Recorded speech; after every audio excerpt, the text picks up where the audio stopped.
second one is focuses on comprehension and appropriate reaction.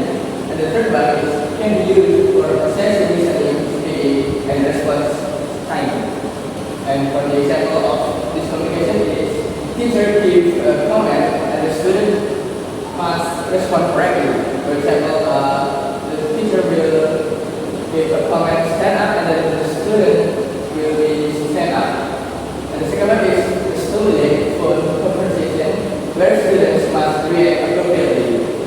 For example, when the teacher gives a message, hello, how can I help you? The student will answer, I'd like to book an appointment. And the last one is the role-play scenarios where students must react naturally to an unexpected situation. And next is authentic listening tasks. So, authentic listening tasks, students who use real-world listening materials to assess comprehension and response. The students are able to evaluate their ability to understand and interact with authentic language as it is used in real-life situation. For the characteristics of authentic listening tasks are the first one is use unscripted and natural interpretations. The second one is incorporate accents, speech variations, and background noise.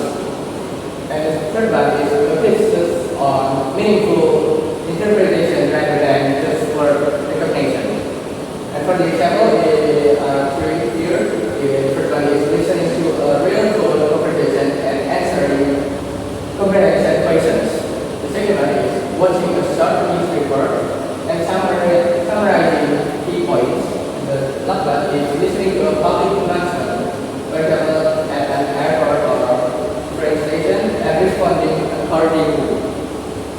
And for the exercise, here exercise is the purpose of exercise is to practice activities designed to reinforce and assess specific language skills or knowledge. The exercises to provide students with opportunities to practice and demonstrate their understanding of language concepts.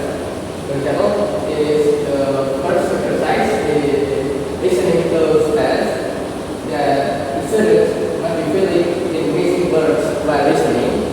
The second one is information transfer activities. So the student listening to details and completing a form of diagram. And the second one is, and the last one is sentence repetition